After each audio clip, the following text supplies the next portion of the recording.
Don't forget to subscribe, and turn the notifications. We upload daily. And check the source of this video to view all the images and videos if there was any.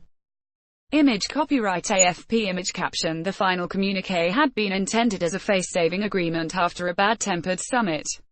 A war of words has erupted between the US and its G7 allies, hours after the group had put on a show of unity at the end of a tense summit.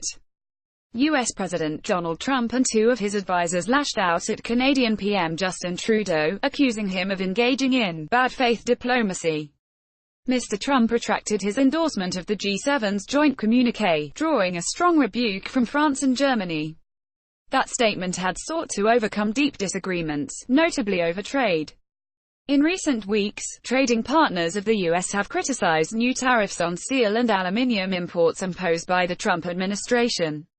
So how did the latest spat unfold? In a news conference after the summit, the Canadian leader reasserted his opposition to the US tariffs, and vowed to press ahead with retaliatory moves on the 1st of July. Canadians are polite and reasonable, but we will also not be pushed around, he said. Media playback is unsupported on your device. Media caption. Trudeau, I don't want to hurt American workers. Mr. Trump responded by tweeting en route to his next summit, in Singapore, that he had instructed US officials not to endorse the communiqué as we look at tariffs on automobiles. He said the move was based on Mr. Trudeau's false statements and the fact that Canada is charging massive tariffs to our US farmers, workers and companies. Skip Twitter post by @Real Donald Trump. PM Justin Trudeau of Canada acted so meek and mild during our G7 meetings, only to give a news conference after I left saying that US tariffs were kind of insulting, and he will not be pushed around. Very dishonest and weak. Our tariffs are in response to his of 270% on dairy. Donald J. Trump, @Real Donald Trump, June 9, 2018 report. His top economic advisor Larry Kudlow and trade advisor Peter Navarro then took to the Sunday morning news shows to further attack Mr. Trudeau. He really, kind of, stabbed us in the back, Mr. Kudlow said, while Mr. Navarro said, there is a special place in hell for any leader that engages in bad faith diplomacy with President Donald J. Trump and then tries to stab him in the back on the way out the door. Mr. Trudeau's office responded by saying he had said nothing he hasn't said before, both in public and in private conversations with the president, and vowed to abide by the G7 final communiqué. Other G7 partners also seemed stunned by Mr. Trump's reaction, and pledged to support the communiqué. Media playback is unsupported on your device. Media caption. Who left their mark on President Trump at the G7 summit? French President Emmanuel Macron said, international cooperation cannot be dictated by fits of anger and throwaway remarks. Let's be serious and worthy of our people. We make commitments and keep to them, a statement from the French presidency quoted by AFP news agency said. German Foreign Minister Heiko Maas said, in a matter of seconds, you can destroy trust with 280 Twitter characters. What is in the joint communiqué?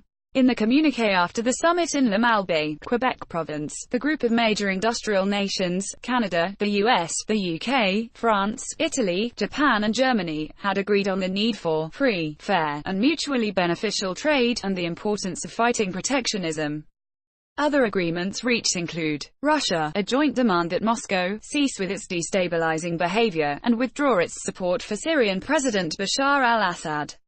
A joint demand that Moscow cease with its destabilizing behavior, and withdraw its support for Syrian President Bashar al-Assad. Iran, a pledge to permanently ensure Tehran's nuclear program remains peaceful.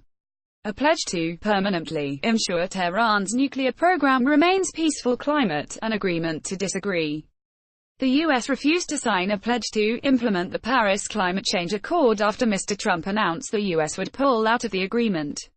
An agreement to disagree. The US refused to sign a pledge to implement the Paris Climate Change Accord after Mr. Trump announced the US would pull out of the agreement. Female education, to provide $2.9 billion, £2, 2 billion, €2, 5 billion, to fund education for the world's poorest girls and women.